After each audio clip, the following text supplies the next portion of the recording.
চলে যাচ্ছি লাকসাম বাজার ইনকাম ট্যাক্স অফিসারের সাথে দেখা করতে। হঠাৎই ফোন দিছে যে ভাই আপনি লাকসাম আসেন, আমিও আসতেছি। তারপর যেই কথা সেই কাজ, লাকসাম যাওয়ার জন্য বেরিয়ে পড়লাম। আমরা ঠিক লাকসামের কাছাকাছি আছি। তারপর আছি লাকসাম ঢোকার প্রবেশমুখে। এদিকে সোজা যদি যান আপনি লাকসাম বাজারে যেতে পারবেন, আর হাতের ডানে যে রোডটা ঢুকছে সেটা দিয়ে আপনারা বাইপাস যেতে পারবেন। এখন আছি আমরা লাকসাম নতুন বাঁশবাজারে। আগে ছিল এই বাঁশবাজারটা লাকসাম দৌলতগঞ্জ রেলওয়ে স্টেশনের সাথে, সেটাকে সরিয়ে এখানে স্থানান্তর করা হয়েছে। শহরের ভিতর থেকে বাঁশবাজারটা এখানে নিয়ে আসাতে অনেক কিন্তু সুবিধা হয়েছে বাজারের জন্য। যাই হোক, আমরা পুরান বাস স্ট্যান্ডে চলে আসছি। এটা ছিল লাকসাম বাজারের পুরান একটা বাস স্ট্যান্ড। আগে বাসগুলা এখানে এসে দাঁড়াইতো, এখান থেকে যাত্রীরা আসা যাওয়া করতো। তারপর যে কাজ, আমরা অটো রিক্সাওয়ালাকে ভাড়া দিলাম, ভাড়া দিয়ে ফট করে নেমে পড়লাম। তারপরে আমাদের ইনকাম ট্যাক্স অফিসারের সাথে দেখা হয়ে গেল।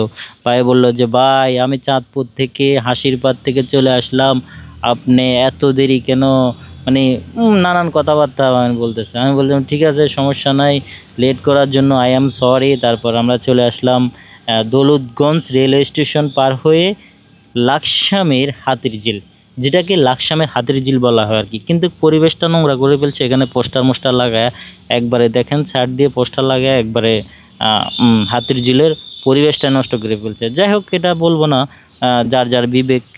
আমাদের লাকসাম শহরটা পরিচ্ছন্ন রাখা আমাদের নিজেদের দায়িত্ব।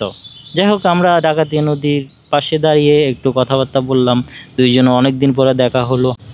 তারপর আমরা লাকসাম হাতিরঝিল পার হয়ে সামনের দিকে এগোচ্ছি। তারপর আরেকটু হাতিরঝিলটা উঠিয়ে নিলাম, খুবই সুন্দর একটা জায়গা।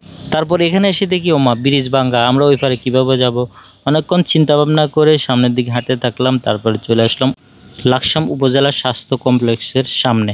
এখানে এসে অনেকক্ষণ অটোর জন্য দাঁড়িয়ে আছি। আমরা চলে যাব লাকসাম নবাব বাড়ির সামনে। এখানে সবাইকে একটু শ্যুট করে নিলাম। তারপর আমরা চলে আসলাম লাকসাম নবাব বাড়ির ঠিক সামনের দিকে। অনেকক্ষণ হাঁটাহাঁটির পরে ক্লান্ত হয়ে গেলাম দুজনে, ভাবলাম যে ঢুকে কিছু খেয়ে নিই।